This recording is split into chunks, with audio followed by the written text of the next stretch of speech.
Our top story tonight, some going down in November. Wars, spending. There has got to be something big a-brewing. They're using geese to guard prisons in Brazil. Does Biden know what Immigration Mexico policies. is? Would you scare Joe Biden? What are we laughing at? I think Billy Mays was real. I'm a world-class skeptic. I don't know anything about Hunter Biden. I don't know who's big into cocaine and laptops. Why is that our problem? Complete, absolute incompetence. Like, who funds the news? It's a freaking inside job, man. That the entire world's a stage and everything's fake.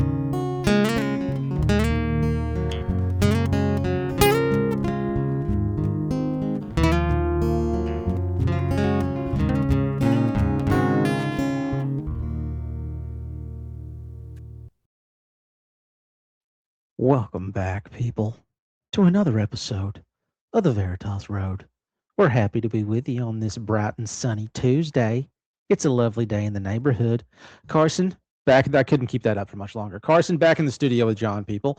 We're not back in the studio. That's a lie. Oh, yeah, we're not. Son of a bitch. So used to saying that. We're doing one more remote before we finish up the studio, which hopefully should be this weekend. I know I've said that, I think, 3 times now, but this time it's actually true. So, yeah, we should be back in there this weekend. And we have a show coming up on the 15th of May, which is a long time from now. So why am I announcing it? But it is the 18th of May. Actually, I got that wrong. John, thank you. With the Berean Files, I believe that's at 7 p.m. Central Time. So check. That'll be a good time. I think John and I are both very excited about that. Also, people, go check us out on all the social media. Facebook, Twitter, YouTube, all the other ones. TikTok. We're on TikTok. We have a TikTok channel because we're just hip kids like that. Awkward. Also, if you're interested in more of the show, go to patreon.com/Veritas Road and join the Patreon. A bunch of fun tiers there. You can get in exactly where you fit in. You're like the missing piece to our puzzle. You're like nope, that was all I had. Yeah, you're like the missing piece to our puzzle. So go there, get in where you fit in, people. It's a good time. You can join our Discord chat. What are the other benefits of membership, John? If you join the bedtime tier, I'll think about you at bedtime, and I'll let you know I'm thinking about you at bedtime. Not in any kind of sexual way. I'll just very clearly and concisely make you aware that I am in bed and also thinking about you. So you would have that to look forward to if you join our bedtime tier. We'll also have some private streams. Go check out the 1 or 2 we already have there. I know we have one with the one show we did with Tyler there, which is phenomenal, people. So go check that out. John, you good over there, bud? Yeah, I was just checking to make sure this was actually all going out, and we're good. All right, that's a relief. I'm glad we didn't just do however long of nothing. That's good to hear. Thanks. Oh. All right. Sorry. Nice. Feel good. All right. Am I missing anything, John? No, I think you covered it. Okay. So it's been a fun week. I know I've been touched personally by a few things in the news and in other places. Okay, it's not just the news that touches me. Just like sometimes it's not your favorite uncle at family reunions that touches you. Sometimes other things touch you, and you don't want to leave them out, especially if there's a lawsuit involved. So I've been touched by several things this week, and guys, as an American, is somebody who is fully confused by what this country stands for and is passionate about how confused they are about what this country stands for. I was obviously very upset to see what a lot of people are saying was a nonsense fake gunshot attempt at the White House Correspondents' Dinner. I didn't even know they still had that. I thought that was a anachronistic thing of the past. I thought that was like the horse and buggy or other stuff they used to have that we don't now. Yeah, that's what I thought it was like. But we still have that. People still get dressed up and think nice thoughts about each other, and sometimes Erica Kirk is seen being creepy at those. So we had this gunshot attempts, but we had another three-namer. I got to find this guy's name. We had another three-namer by the name of Cole Thomas Allen, 31, of Torrance, California. This young teacher, this young aspiring, I guess, aspiring murderer. Can we call him that? I guess. Didn't That's kill like- a guy? Yeah, I mean, he didn't kill anyone, so he wouldn't be a murderer. He's an aspiring murderer. He's a hopeful. I thought he shot it. I thought he killed a Secret Service agent. No. I haven't seen anything about him killing him. He shot him in the chest, and he was wearing a ballistic vest, according to the DOJ report. Gotcha. So this young aspiring murderer, we don't want to call him a murderer because we don't know that he's murdered. He's a hopeful. Supposedly jumped a mag. I don't even know what is it a Magna rail, right? That he jumped. I don't even know what that is. I live in D.C. We have stables and we don't have Magna rails. I'm pretty sure that's just a metal detector. Is that just okay? That's what I wondered. But they're like he avoided the Magna whatever, and somehow they make it sound like it was like some Ocean's 11 like he avoided the Magna detector and got to the place where the Secret Service agents were. I think it sounds insane. So this young aspiring murderer jumped the Magna. I don't even know what this thing's called. I've forgotten what it's called. It's like a Magna. Do you know what it is, John? Have you seen what it is? I've forgotten what it's called, and it's going to bother me. It's not important. This young son of a bitch jumped the Magna rail or whatever it's called, like a George Clooney in Ocean's 11 combined with an assassin and a Japanese samurai. Made his way into a room where a bunch of Secret Service agents were, and got shot like immediately. No, he didn't. Whole big. They arrested him. They took him into custody. Shot him and arrested him. They missed. Yes, and that's what bothers me. Part of what bothers me about this, you're telling me this son of a this Jackie Chan guy wanders in. This Blackie Chan. This guy's a black Jackie Chan. Blackie Chan wanders into a group of 6 Secret Service agents. Okay, the Navy SEALs of personal security. All right, and just gets grazed and then arrested. That is some complete and full on. There's no way that's what happened. There's no way that these men are trained. These men are trained killers, and they just grazed him. They got a little confused. They got distracted by all the hoopla. It was the White House Correspondents' Dinner. It was so much fun. They were having a good time. They saw some titties, and this son skips the Magna rail, and we got to shoot him. So they were distracted. I'm calling BS on that. I'm not saying nothing wild happened at the Correspondents' Dinner, but I'm calling BS on that.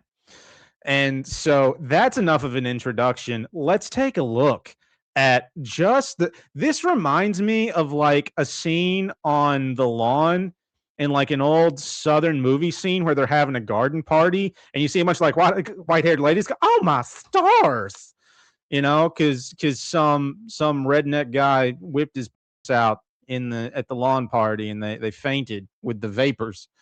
I don't know why, but that's what this makes me think of. So let's listen.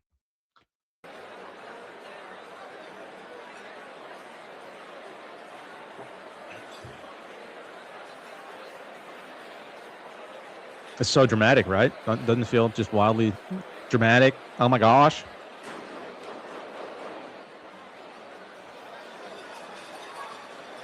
That's how quickly it was over. You heard like 4 gunshots and then just done. And now everybody's freaking out, which I guess I would be too if that happened.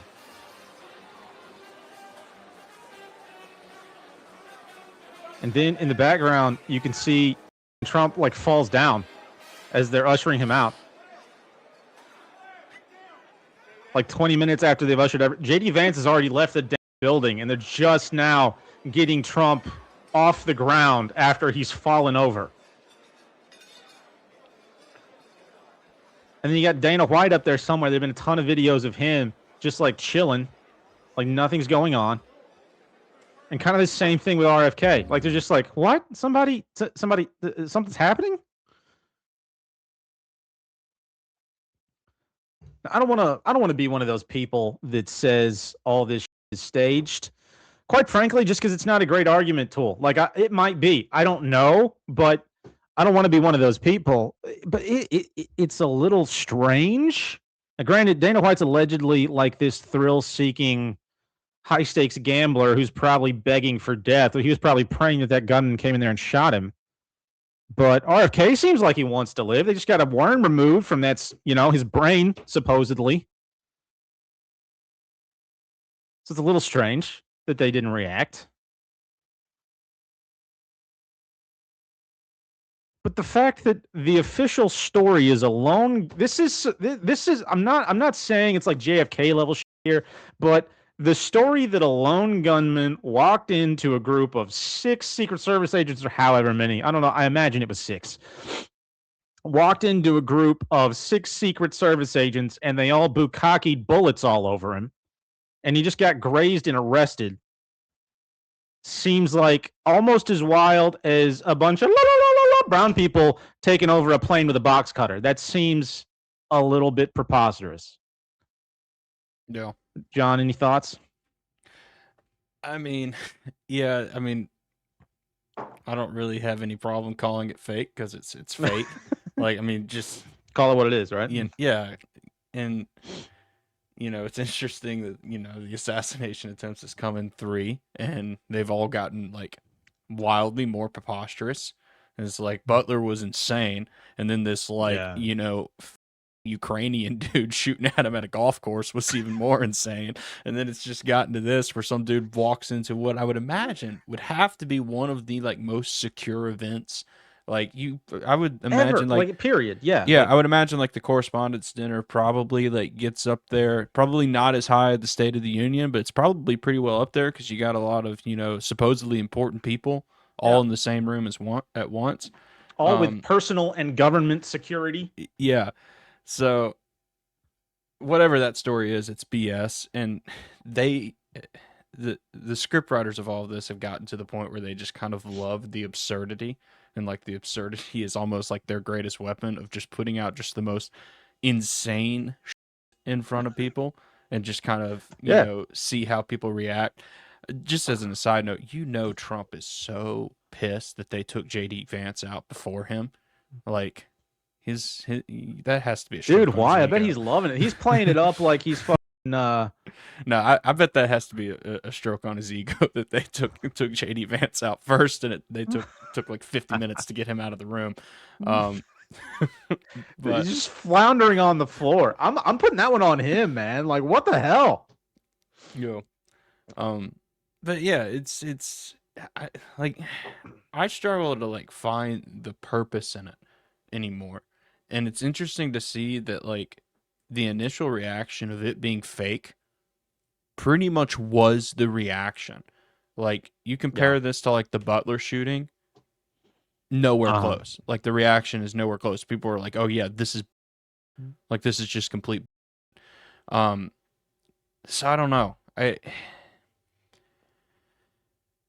It's evident to me that the way people are viewing this that like this isn't working anymore. Their like narrative around like Trump and the MAGA movement isn't working anymore, and people are almost instinctively like kind of more normie people are almost instinctively ready to like call this shit out for what it is, Yeah, it does seem like that because 2 years ago, you're absolutely right. People would have been like, "Oh my gosh, they tried to shoot the president. My stars, I think I'm on a faint." And now, like all over Twitter, everywhere, people are like, "It kind of seems like." Yeah. I never thought I would live in the world where that was the case. I never thought I would live in a world where my 72-year-old mother is sending me theories about how things can be fake. Like that's the world we're living in now, though. Yeah. Yeah.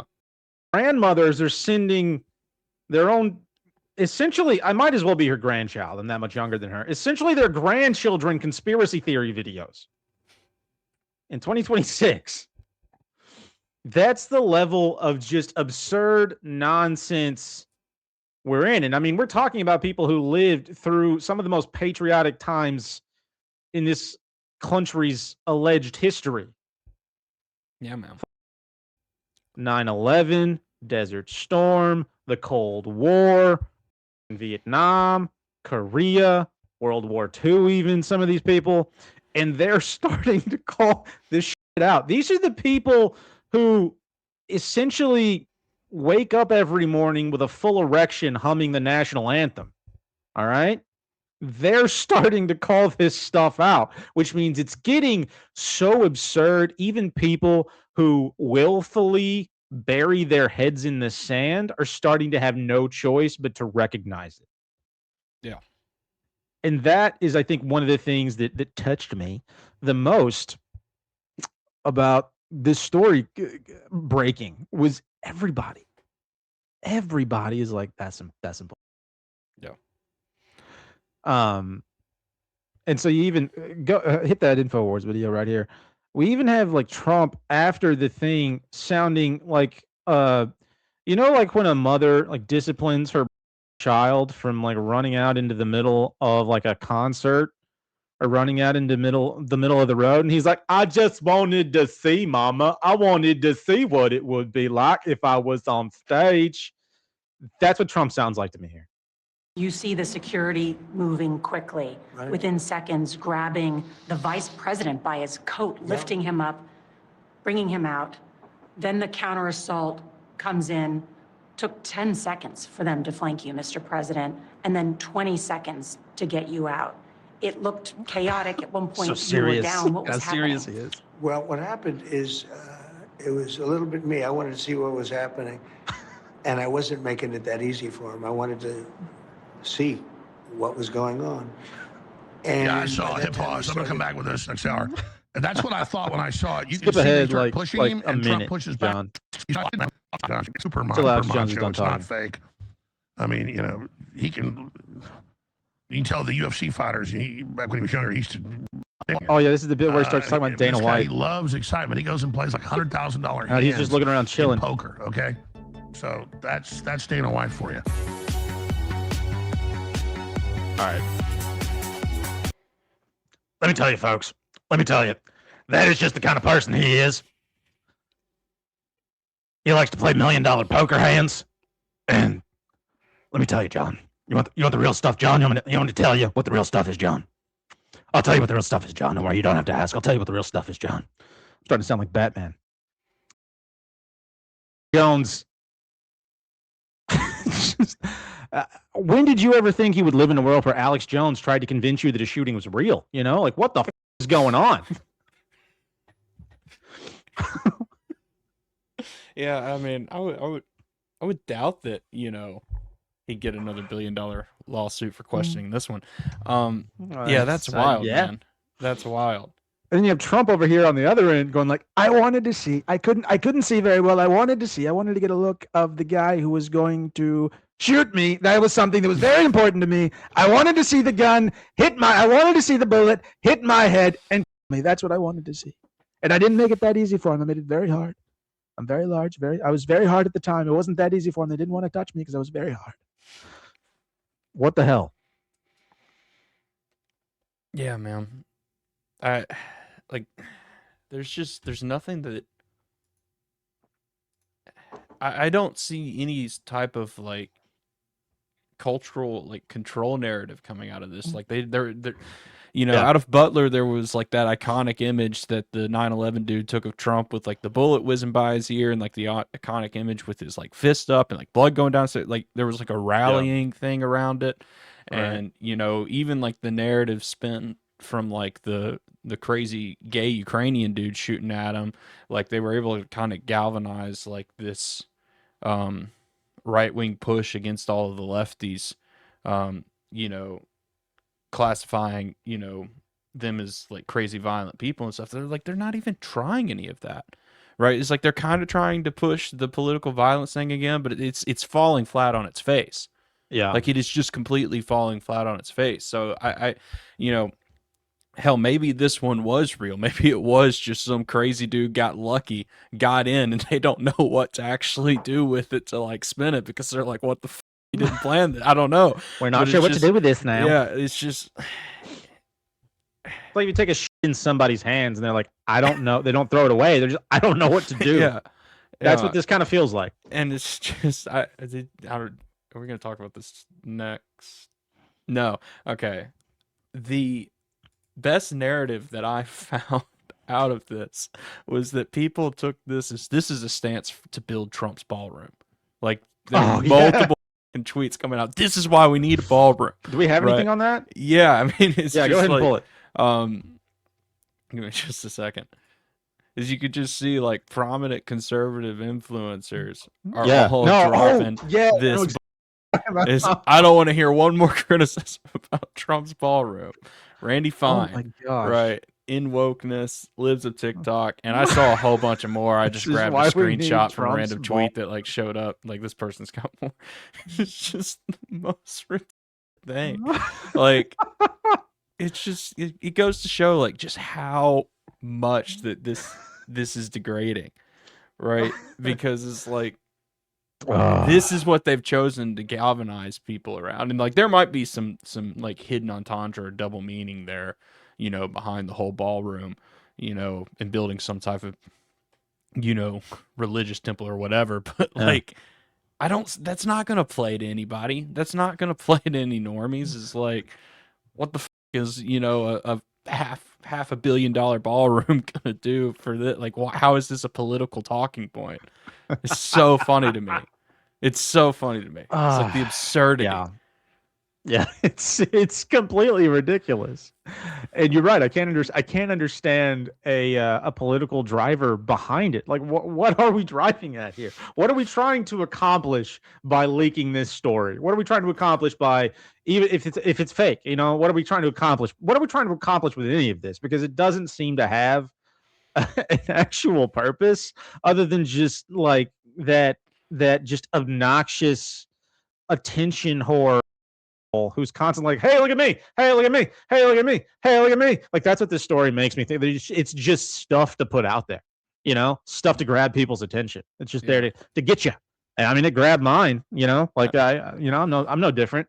Grabbed mine immediately. I was like, what the hell you say? Another shooting when we didn't have one for like 50 years or whatever, and suddenly we're having Butler effing the golf course.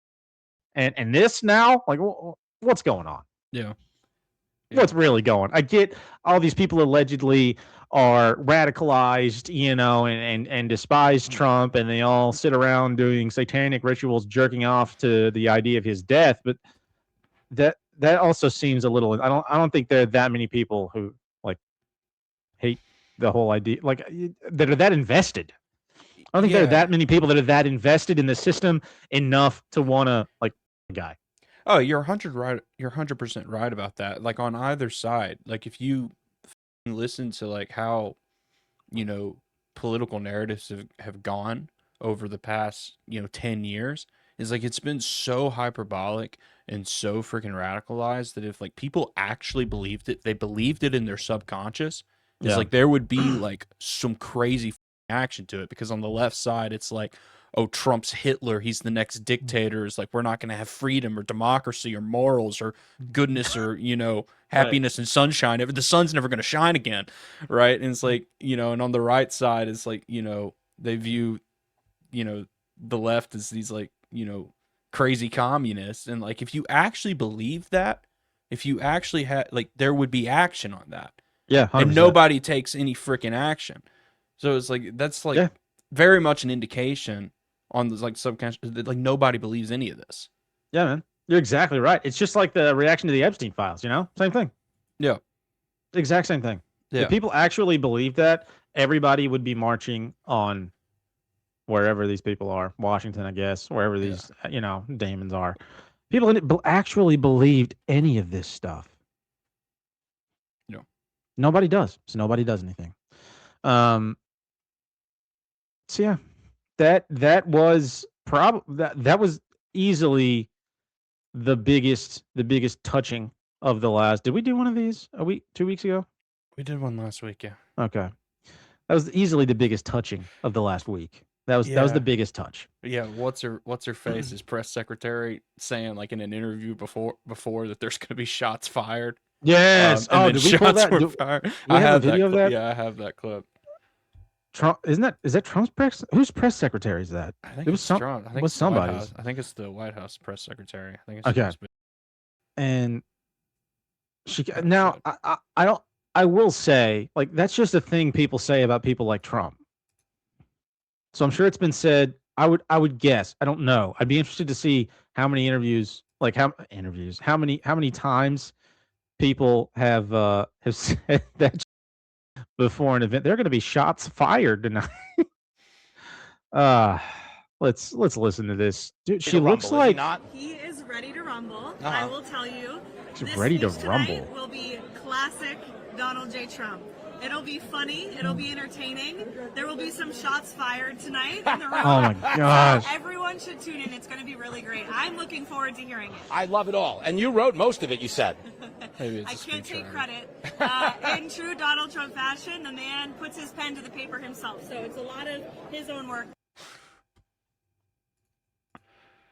I think the thing that upsets me or shocks me more than the shots fired comment is the fact that she, in no like ironic way at all, said we're gonna be ready to rumble tonight.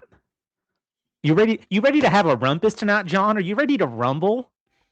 Just a couple of boys rumbling. You want to rumble?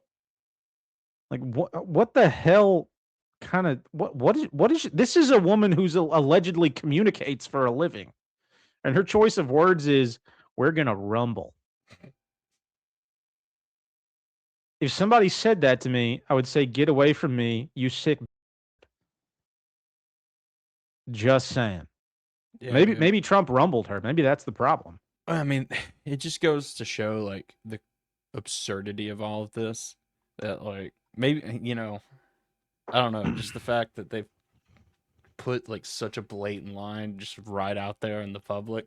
Like this was Yeah. the first thing, one of the first things that was hitting Twitter after this happened. It's just they're not trying anymore.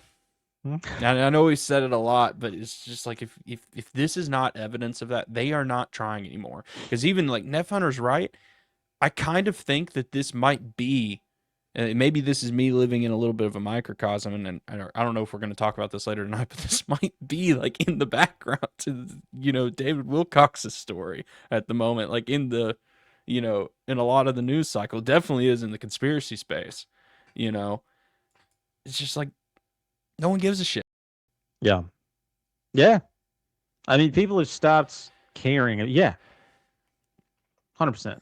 100%. And yeah. Because it's like even like 5 years ago, this would be the leading news headline for what?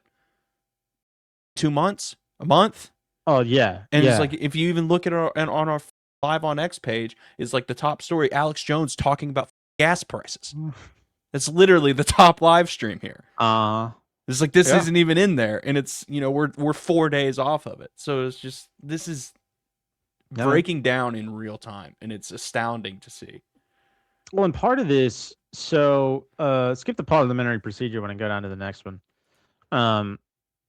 Part of this is, I think, an attempt to just. Sometimes I wonder if whoever is running this show, whatever this nonsense is, that's reaching us from the bowels of the White House or Hollywood or wherever they produce this news. Sometimes I wonder if the end game is to not even push an agenda all the time, but just to slow people who are trying to do anything, accomplish anything, to just slow them down, to just put another reason out there to be afraid, put another reason out there to not give a shit, put another reason out there to think it's going to be that much harder to do anything, whatever it is you're trying to do. Maybe you're trying to to build a business. Maybe you're trying to build a community. Maybe you're trying to, build a house. You notice I'm using the word build a lot because the system that exists doesn't seem to want people to try to create anything for themselves. And so I think part of the reason stories like this come out, narratives like this come out that do have some real world effect on people, right? Gas prices are high. Okay? That's a real world effect of whatever narrative they're pushing. That is a thing people are experiencing in their day to day. That being said, not else has changed for most people that I know on a personal level. And so, but I do know that people are still going to look at, oh my gosh, war with Iran, oh my gosh, high gas, and think, well, running, whatever this operation is I'm trying to run. Maybe I'm trying to build a home. Maybe I'm trying to get out of the system. Maybe I'm working on a homestead. Maybe I'm running a transportation business, whatever it happens to be. Like, it's going to make this that much more expensive. Why would I do that? Why don't I just stay at my corporate job? Why don't I just put that off for another 6 months? Why don't I be a nihilistic and not try to do anything? I think that's a large part of what a lot of stories like this are really pushing towards. And I think it's borne out in this news article here from CNN. It's like Trump sees blockade extension as best option for forcing Iran back to negotiation table. And if you read down, it's a whole bunch of discussion about like how expensive this is. Trump said the war was gonna last 6 weeks, and now, oh my gosh, he's got egg on his face. It's gonna last 9. Holy shit. He must be so worried that it's gonna last longer than it said he did in the beginning. But you know what, dear reader, you dear son of a bitch suckling at the of the government, life's going to get harder and it's going to be more expensive. So don't you do anything, because anything you try to do is going to be difficult and you're probably going to do a shit job and fail because things are going to get expensive. Or the economy's going to crash, or people won't be able to gather together in groups of 6 or more because that's where Satan resides. And so don't you dare try to do a darn thing, young man. Get your heart right with the demonic entities that control this nation and sit your down in front of Netflix and that seems to be so much of what these news articles are driving at to me. And I don't know if folks can notice, but that comes from a very personal place, because I think that affects not just me, but a lot of the people I interact with on a day-to-day basis. I talk to people regularly, be it like friends or people I work with or people I just meet out and about, where it's like, yeah, I'd like to accomplish this. And typically the thing most people want to accomplish with themselves is good. I don't know too many regular people wandering around the streets of run-of-the-mill town America thinking, you know what I want to do?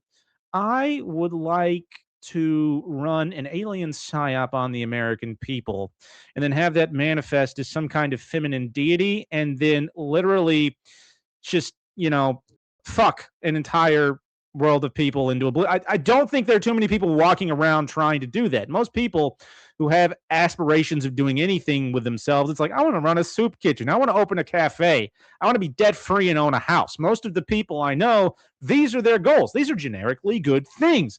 And so I think a large portion of I'm getting very far afield here, but I think a large portion of what a lot of these news stories are driving at with these big like current event trends with like the war with Iran, Corona. Before that, it was like the housing crisis. Before that, it was the war in the Middle East with Iraq and Afghanistan and Obama and Osama and bin Laden and freedom fries. It's always something. It's always something to kind of give you an out, also towards taking any personal responsibility for movement as a person and in your own life. And these stories are starting to really, really get to me. John, any thoughts? Yeah, a lot there.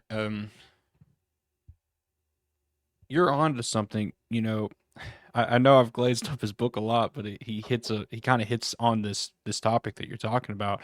Owen talks about in his book about how like absurdity is like these people, it's one of their best tools, because if you like put all of this like nonsense out on society and like as you're talking about all this chaos in the news, all this crap, it adds a bunch of tension onto people, right? It puts out a lot of fear. Like you know, any normal person, you look at like a news story of like a chaotic shooting at the White House Correspondents' Dinner, it's like you're gonna take on like some of that tension, you're gonna take on some of that fear, and you're gonna look at the world around you as like this chaotic place that you can't understand and that you Yeah. can't like navigate or like control or do anything in, and that tension just builds and builds and builds.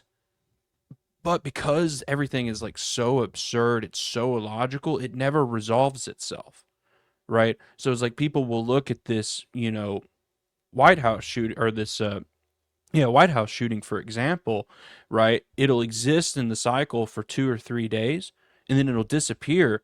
But like for most people, like the story never resolves itself. It just goes away. So they get all of the tension, right? But they never get the resolution of like what happened, how it resolved itself, how it went away. So that Yeah. tension just builds and builds and builds, and their perspective of everything around them just increases in like fear and anxiety. And you're right, they get to the point where they just kind of stop.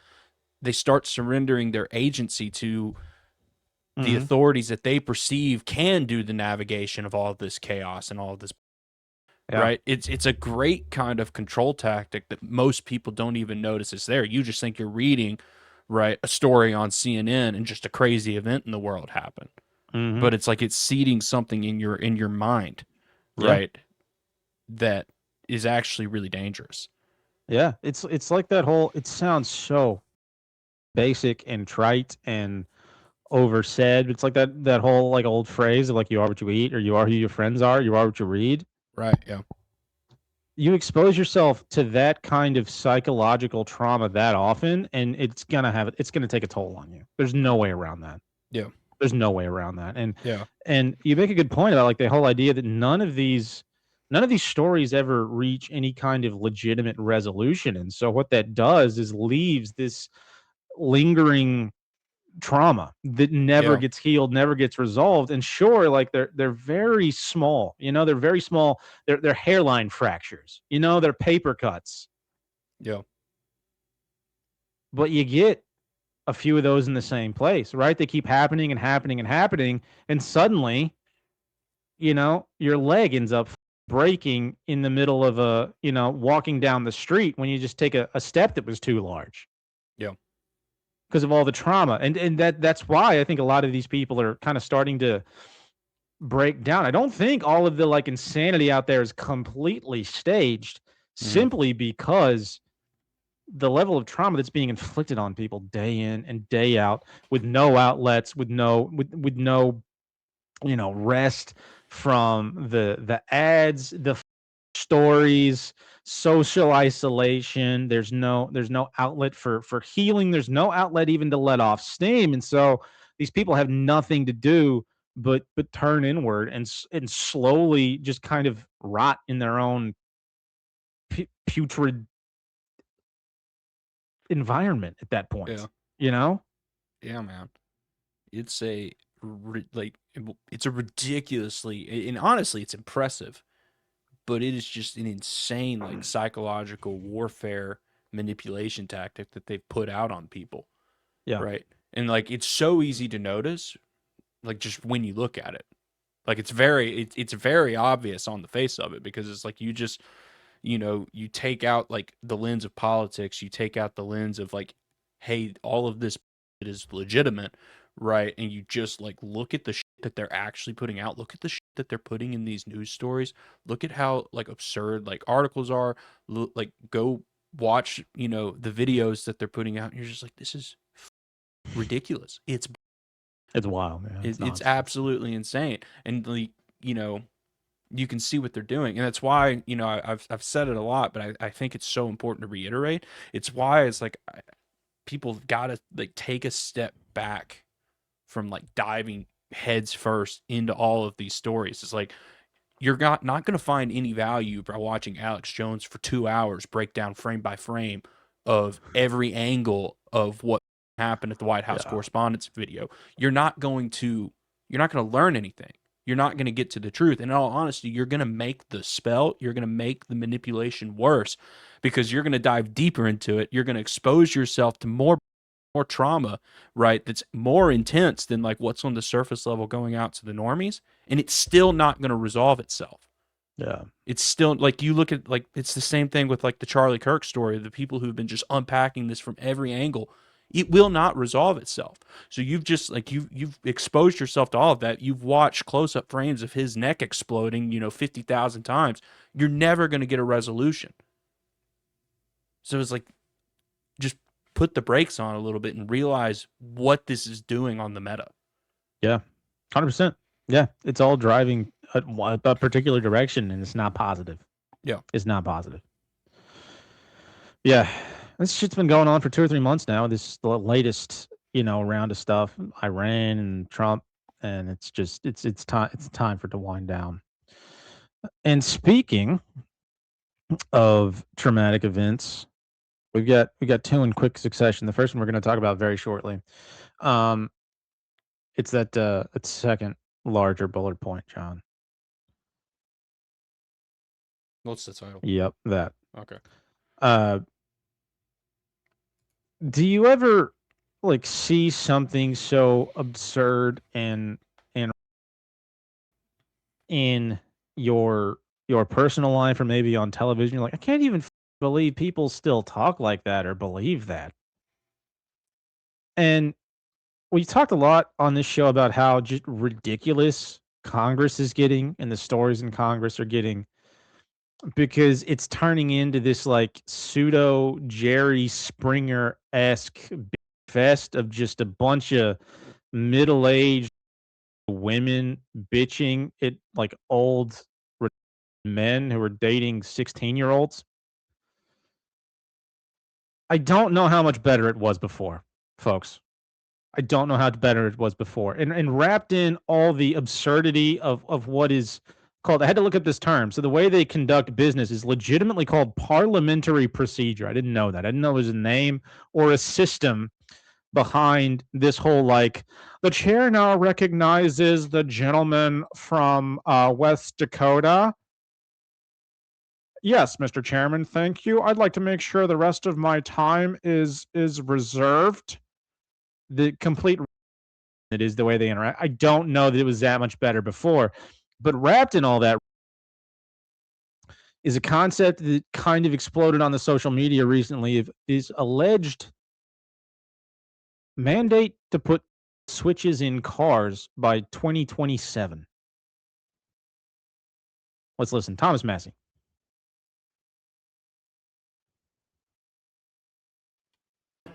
Printed in Part B of House Report 119-462.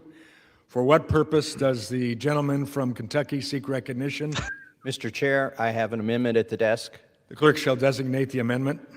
Amendment number 1, printed in Part B of House Report number 119-462, offered by Mr. Massey of Kentucky. Pursuant to House Resolution 1014, the gentleman from Kentucky, Mr. Massey, and a member opposed, each will control 5 minutes. The chair recognizes the gentleman from Kentucky. Mr. Chair, I rise in support of our amendment. This is co-sponsored by... I get everybody has either been on the side of jerking off Thomas Massey or thinking he's some kind of industry plant and a gay.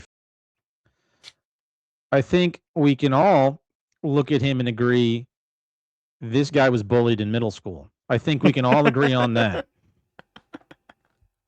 Look at that face. Okay?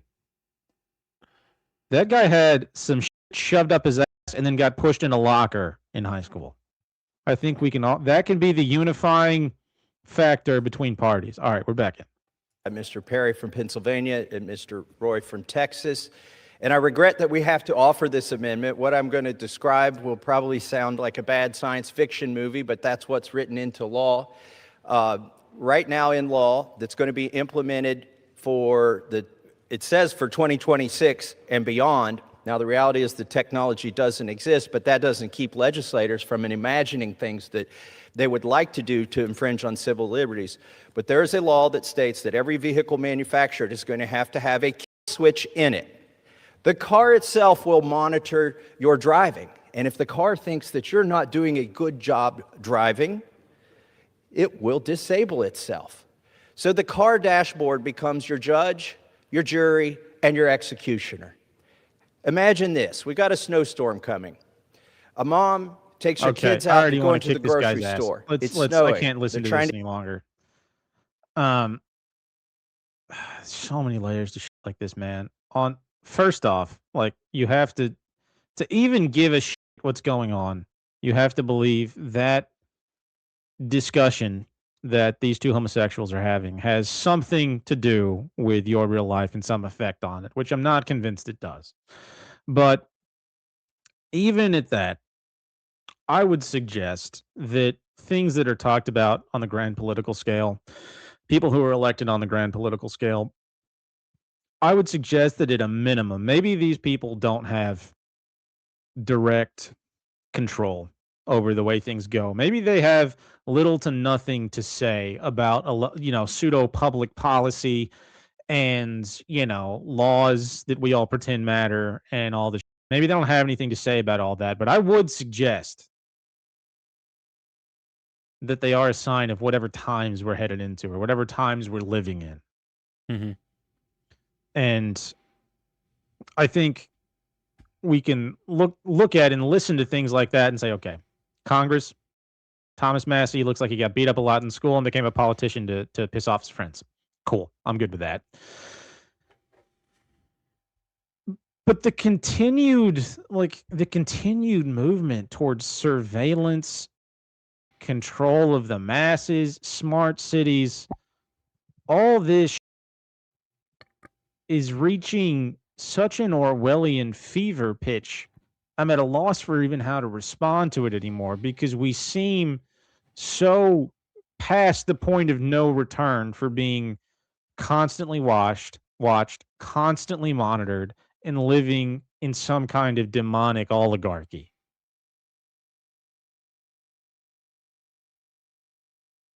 And that's what I get from that video. John, any thoughts? Yeah, a few. I mean, trying to have this AI surveillance seems to me is that they're trying to create some type of manufactured, like, all-knowing, all-present entity. Like, they're trying to make a manufactured god, in a sense, for their kind of religion that they're building. And that, that's probably at play. But I think on a base level is like, I mean, I can see this as like, it's a good way to kill the automotive industry. It's a good way to, how many people are going to be wanting to buy new cars made after 2027, if it's got some type of quasi-government surveillance system that's going to shut it down if it thinks they're drunk or whatever, right? And like, that's a massive sector of like blue collar economy. So if you're trying to like manufacture like an economic crash that has to come at some point, right? The way this whole thing is maintained, like it just has to come at some point. It can't go on forever. This would be a great like nail to drive through, the log to split it. It'd be a great spike for one thing. Like you're gonna kill a large portion of the blue collar economy. A shitload of manufacturing, right? I mean, who buys nicer random cars at crack houses than drug dealers, So, yeah, they're not going to want a car with surveillance in it. Yeah, so I mean, just on that alone, like I can see that happening. And so much, to your point, so much of the focus of a lot of the technology movements, the smart cities, and a lot of the WHO corona wellness type stuff seems to be driving towards limiting people's travel, limiting people's movement. Maybe middle-aged white have something, dude. All these girls want to travel more, man. Maybe they're onto something. We make fun of them a lot on this show, but maybe they're onto something. Yeah, I don't know, man. It's creepy, and it's like I definitely am trying want to avoid like giving into any type of fear porn aspect of this, because it's like that's definitely there. Yeah, 100%. But that's a problem. Like that's yeah, and I think that's something. The reason I bring it up is like I think that's something sometimes gets skipped over a lot in this space. You know, we drive right to the demons. And we're like, yeah, but most people, like, if it's me, I'm like, my life's gonna be harder tomorrow. Let's talk about that. You know, let's talk about that reality for a minute. So, yeah. Oh, the Netfunder's got a very good point. Yeah. Cash for Clunkers, when I think that was under Obama, came out, they bought up a outrageous amount of used cars, and all of a sudden prices for vehicles spiked. Yeah, and I know because I'm poor and I was trying to buy used vehicles at the time, and they went from $200 to $2,000, and I was poor, and it was terrible. Absolutely terrible. So yeah, Cash for Clunkers definitely helped out a lot with that particular agenda. Yeah. So listen, folks, we here at the Veritas Road are very progressive. And as to young progressives, John and I support the idea of, you know, women taking places of authority in the government, women getting their due, because, you know, we've had men in office, and I think we can all agree men are disgusting. Okay? Men are pigs. And we're tired of the way that men treat people. We're tired of the way that men treat women. And we're just looking for some justice and some equality in this country. And no one is leading that charge better than Katie Porter from California, who is doing a great deal to make sure women have the exact same opportunities as men and can be just as abusive to other women as men. And we support her run for governor in California. And we support her efforts I'm on the oversight committee, to drive towards equality as a demon, and probably some kind of weird clone of Miss Piggy. Katie Porter, ladies and gentlemen, friend of the show. And that is where we did a study recently this fall in September. And what it showed is if we don't electrify our transportation sector, that we're going to lose more than 500,000 Californians dying prematurely to air pollution and other problems. And the state could lose. Get out of my shot. I wanted to tell you that that's actually incorrect. It's not that it's electric vehicles. It's that if we don't meet the commitments under the Paris Climate Accord. Okay, it does. Okay, you also were in my shot before that. Stay out of my shot. Okay, I'm going to start again with electric vehicles saving us money. Perfect. Okay. For any of those people who had ever wondered what it would look like if you crossed a narcissistic, demonic version of Miss Piggy with Freddy Krueger, that is what that would look like. Who the fuck was that? That is Katie Porter, gubernatorial candidate for, I think, governor of California to replace Gavin Newsom. Yeah. You hadn't seen any of that, John? No, I didn't even know who that is. Listen, what more touching leader could you want than somebody who's willing to look at her poor production assistant who's coming in there to help her because she gave out patently incorrect information live on air to try to let her know she made a gross mistake that could cost her the election?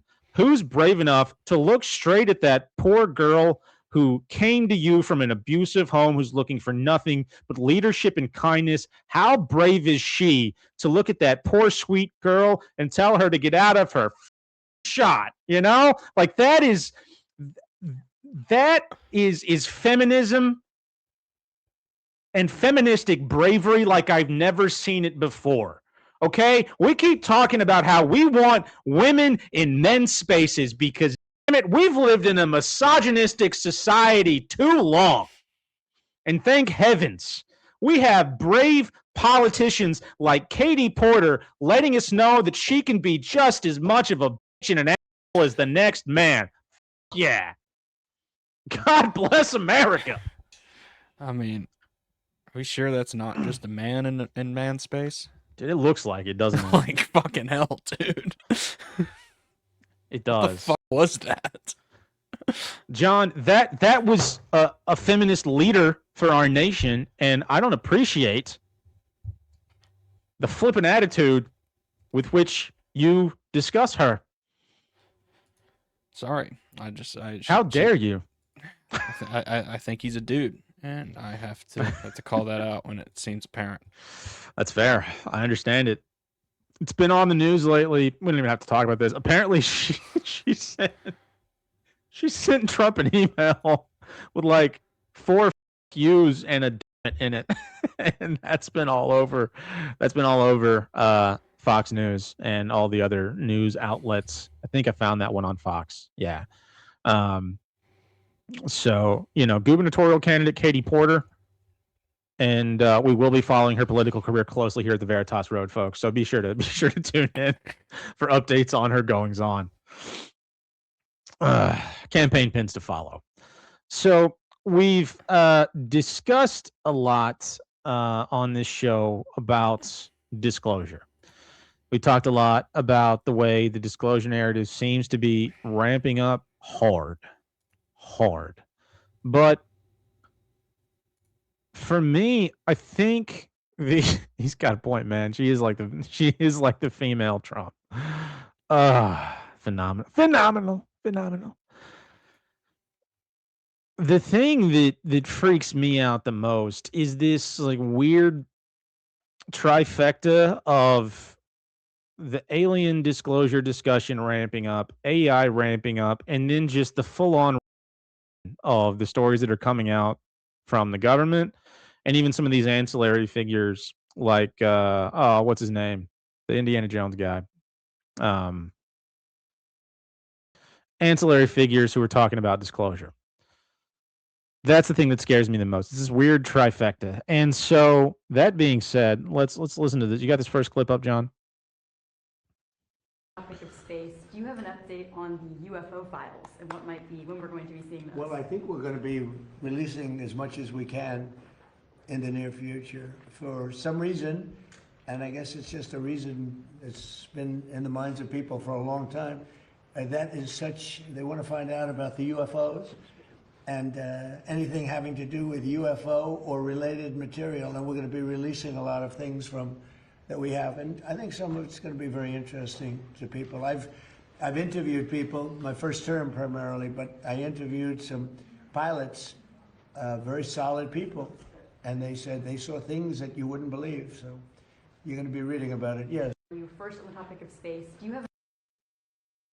I cannot think of anyone who sounds less interested in the UFO disclosure stuff than Trump. He seems to absolutely be reading some kind of script. To me, I think if you were to ask me when the last time I would think Trump even thought about a UFO was, I would say probably 2015, the last time he asked Melania if he could probe her. That would be my guess. And so I have to wonder if that's just a straight up script they're running through him. Like between the narrative being pushed out on large platforms like Rogan, and then after this last round of like scientist deaths, just the weird epidemic of scientists going off into wilderness and getting murdered, because that's something that happens from time to time. Researchers allegedly blowing their brains out. Yeah. After they like explicitly said on social media lives that they weren't suicidal, and then going and blowing their brains out. The weird epidemic of PhD passaways, like it just makes me wonder what is coming down the pipe next. I mean, we got this Disclosure Day movie coming out very soon. What kind of weird alien narrative are they gonna try to run? Like, I can't help but wonder how insane it's going to get and how quickly. And then you have, go ahead and pull up this next video, John. In conjunction with Trump, we have what to me looks like, I don't know, like a gecko in a collared shirt with like fossilized dripping down his forehead. Okay, Jesus. If the aliens wanted to kill us, they would just think it would be done. Oh, we're done. Yeah, I mean, imagine interstellar level and quantum entanglement level technologies weaponized. It would be a nanosecond. So they're very peaceful, and they're very concerned They're like about our bird watchers. situation. They're looking at us in binoculars and think we're pretty. Right? I mean, they're like, well, I think it's more than that. No, I think there is a compelling long-term interest in how the Earth as a beautiful part of the creation and humans. Yeah, what was that movie came out like 10 years ago where the psychic aliens that look like giant squid come because in our evolution we helped them later? It was kind of like that. Right. Yeah, and Arrival. Some of the ones that have been seen are actually our descendants from 500,000 years in the future that have come back to warn us about what we're doing. I mean, this sounds like the No, it makes perfect sense. Slow down and explain that. It makes perfect sense.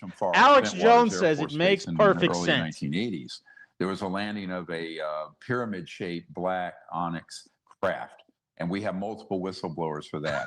What people don't know is that the senior U.S. military Air Force people who were there had an encounter with very tall, luminous white beings that floated through the shell of the craft, communicated with them and said, we are your descendants from 500,000 years in the future, where humans had become interstellar and evolved into these incredibly amazing spiritual beings, but we're also going out throughout the cosmos. And that they said, if you continue on the path you're on of nuclear war. Okay, I can't listen to any more of this. This guy is hitting all of the buzzwords to grab people. All right. Science words, alien words. We're talking about scary. We're talking about the military. So let me tell you. So there are quantum entanglement issues that could potentially lead, if you use a supercooled superconductor to initiate some kind of reaction that could potentially cause some kind of quantum entanglement shift in the luminiferous ether. And if that happens, then that could potentially be a downstream catalyst for time travel.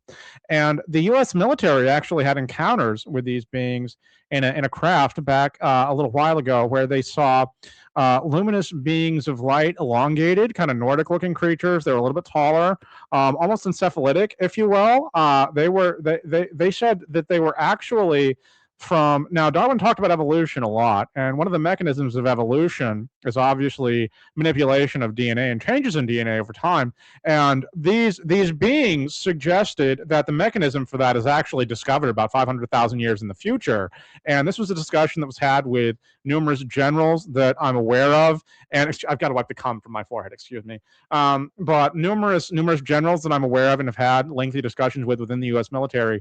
And so I just wanted to share that with the people, because I feel like it's very important in this time. It's more cum in my eyes. Son of a cum in my eyes. But yeah, I just wanted to thank you, Alex.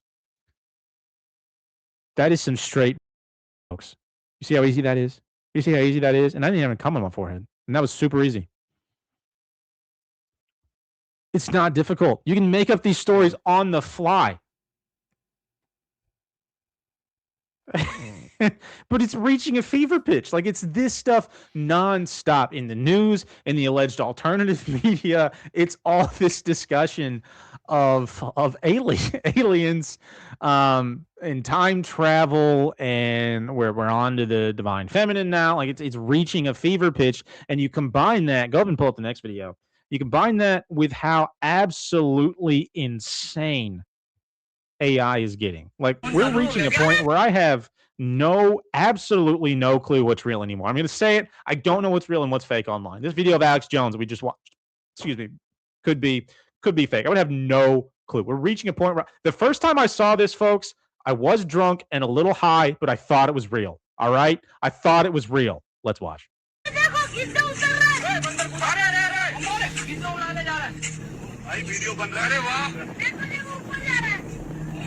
AI is getting out of hand. In the last few years, we have seen a jump to where these videos are nearly indistinguishable. If this one wasn't ridiculous, Full disclosure, I was just out of my mind when I watched that, and I did think it was real. there's that. So that just a little honesty there.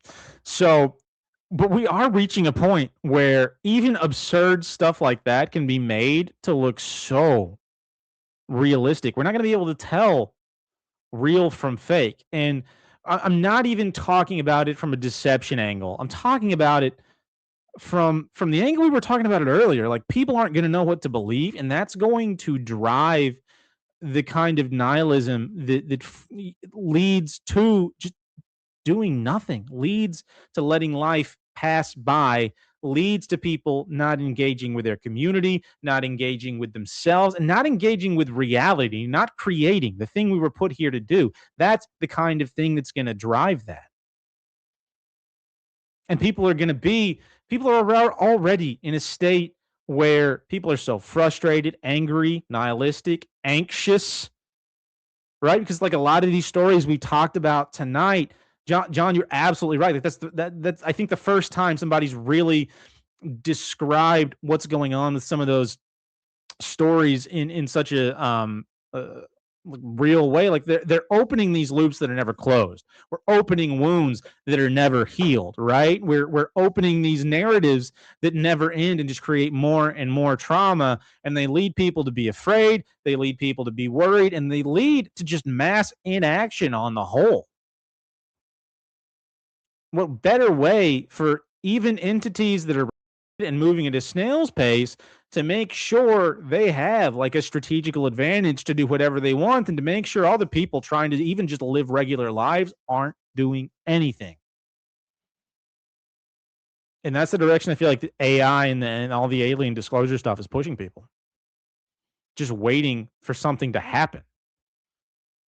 You know, because it feels like it's all coming to a head. Is it going to be this year? Is it going to be this week? Is it going to be 10 years from now? I don't know.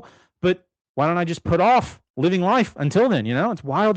John, any thoughts before I just absolutely dive off the deep end? Because I feel close. I feel as the great philosopher Creed once said, I'm 6 feet from the edge.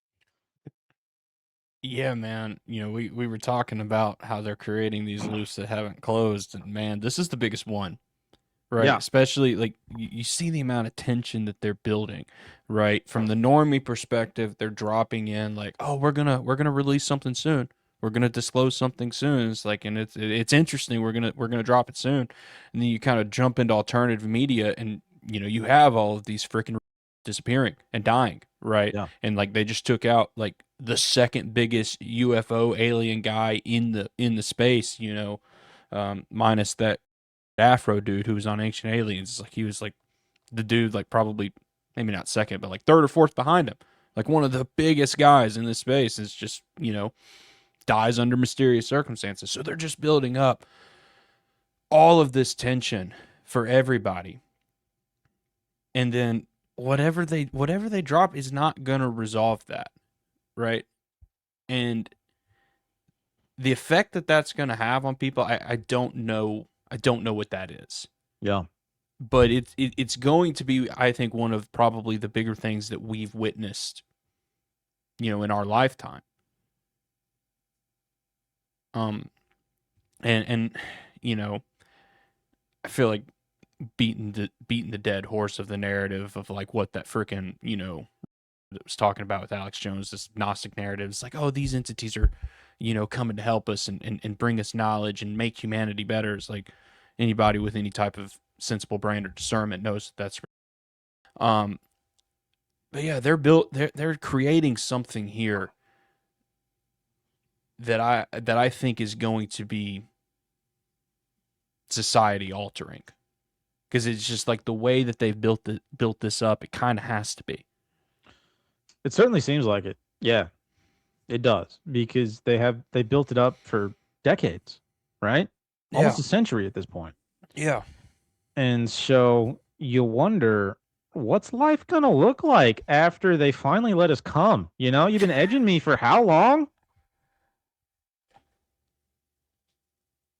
Let me blow it off. You know? And like, you know, the authority doesn't have any ethos, right? So it's like where all this information doesn't have any like trustworthiness. So it's like obviously like there's going to be just such a large portion of people that are already going to be calling.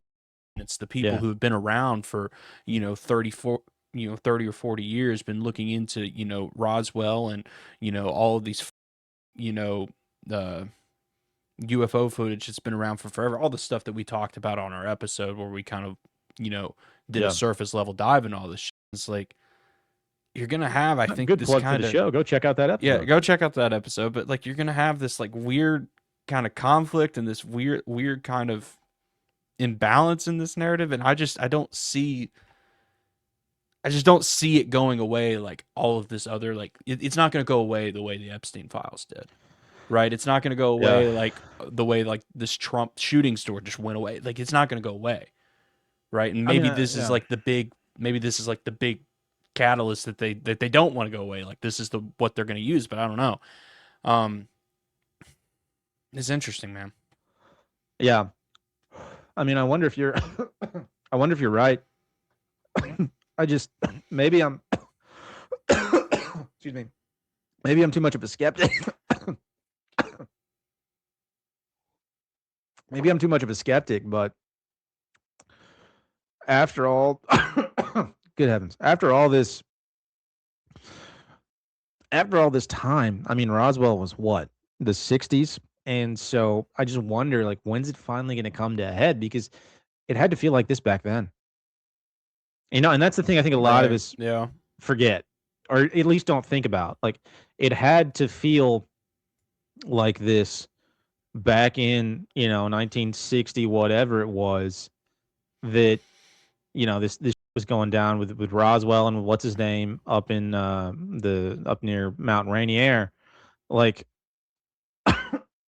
it had to feel the same way. Like, you've been pushing these narratives, you've been talking about this alien stuff. When are we going to find out? Because there was still breaking about that in like the 80s. Still news stories coming out about that in the 80s, and I think even the 90s. Same thing with like Bob Lazar and all that. Like, he broke that story a long time ago. Shit's still, being talked about it. And so I wonder, because something does seem to happen every X amount of years. How much longer is it going to be, really? Because you're absolutely right. To me, it 100% feels like it's coming to a head. There's going to be something big. It's going to be life-changing sometime soon. But just when I kind of step back for a second and consider the context of what we're looking at, in relation to other similar events in the past, Roswell, Bob, all that stuff, I have to wonder, is it going to be as soon as I feel like it is? Is it going to be as wild as I feel like it is right now? Or is it just me reacting to the stuff they're feeding me? Yeah, I mean, that's a fair point. The biggest difference between now and then is like, we have the internet, and that there's this at least perception, maybe reality, I don't know, that there's not as much of like a centralized stronghold on information anymore. So it's like you have to ask, like, how long, can you keep this information suppressed? How long can you kind of keep that lie going with the way the internet runs now? It's like, that's been a lot harder for a lot of other things. It's like they finally had to drop the Epstein files, just on the surface level, because it's like you can't really hold that back that much longer, because again, there is at least some type of perception of open information now. So it's like, I don't think that it could be, exactly like it was 40 years ago, because I don't think they can hold up that perception as like of just holding back information. They've got to drop something. Yeah, I mean, maybe. I don't know. That just, I guess the way my mind works, I'm like, okay, I feel this way now, but what was it like really? Back when those earlier stories broke, But I mean, you make a good point. You make a good point. For sure. All right, I don't want to talk about this disclosure stuff too much longer, because we talked about it too much over the past couple of months, I guess. So, guys, it's time. We're winding down the show. Let's talk about a couple of just fully things that I've seen in the past week. And this first one is, I think, one we've covered before. So we're just going to watch the beginning of it. But I never get tired of theater. And that's what this is, guys.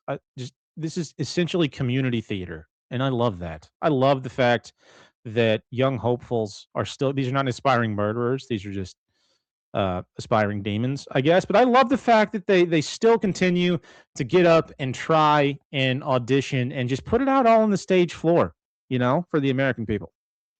Why don't we just start there? Dr. Verma, I wasn't sure I understood your answer to Senator Moody a moment ago. Do you think that men can get pregnant? I hesitated there because I wasn't sure where the conversation was going or what the goal was. I mean, I do take care of patients with different identities. I take care of many women. I take care of people with different identities. And so that's where I paused. I think, yeah, I wasn't sure where you were going with that. Well, the goal is just the truth. So can men get pregnant? Again, the reason I paused there is I'm not really sure what the goal of the question The goal is just to establish a biological reality. You just said a moment ago that science and evidence should control, not politics. So let's just test that proposition. Can men get pregnant?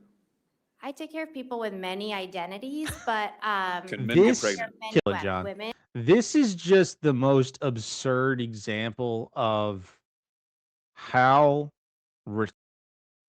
whatever's going on inside of those Congress buildings has gotten to be.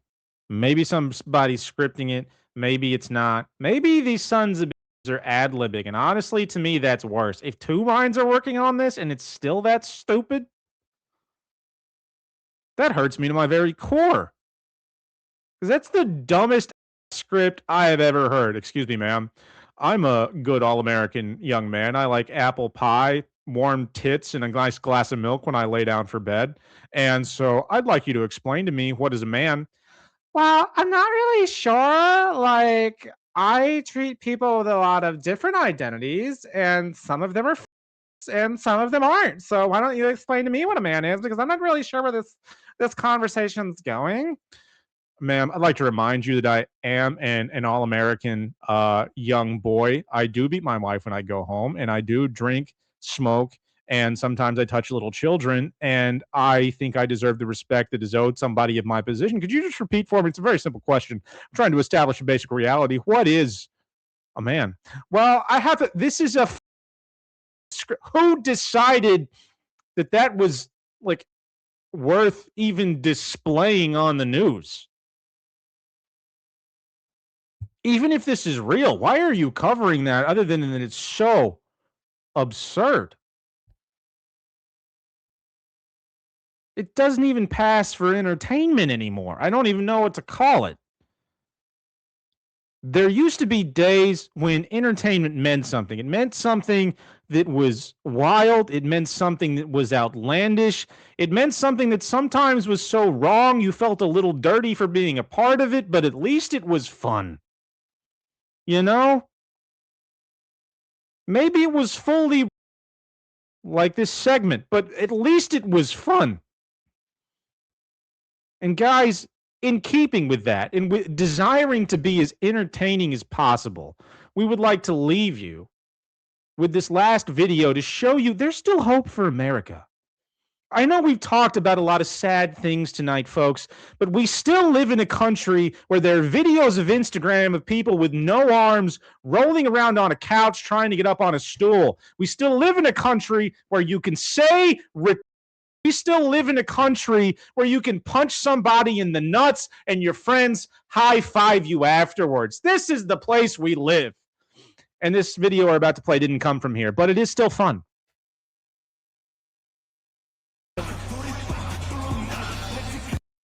Panie i panowie, 3 na 1. Zaczynamy. Ale spokojnie na razie do tego wszystkiego podchodzą. O, już leży pierwszy z nich. Drugi też leży. To wygląda jak brutalna pacyfikacja. Myślę, że chyba trzeba to za troszeczkę inaczej. Już teraz słyszy doping publiki, no nie. Game over already. That was it. That was all. Guys, thank you for listening. It's been a ton of fun. We appreciate you taking time out of your typically Tuesday night, but it is Wednesday, to listen to the show. So thanks. If you like the show, give us a follow. Follow button's down there. Click the follow button.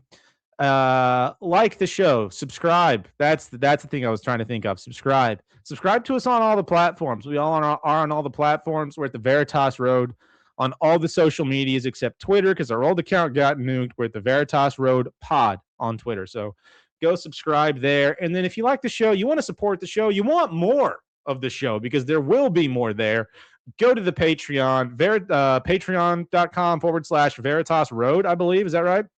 Yep, QR code in the top left corner. I always forget that. It looks better now, John. You've done some work to that. That's a sexy QR code now. Uploaded. StreamYard added that Before it feature looked in, like so. Katie Porter, but now it's a Sydney Sweeney, and I like the direction we're headed with this. The new sleek, sexy Veritas Road, ladies and gentlemen. Click that QR code. Don't click. Take a picture of the QR. Look at the. Hold your camera up to the QR code and touch the little thing that comes up on your phone. All right. Yeah, scan it. That's what I meant. So, like the show, want to support the show, do that, and go pick your favorite Patreon tier. We got like 5 of them, so plenty of places to fit in over there. Just a quick reminder, we will be doing a show with the Berean Files on May 18th. I believe that's at 7 p.m. Central Time. Go check them out. Give them a follow. They have a great show.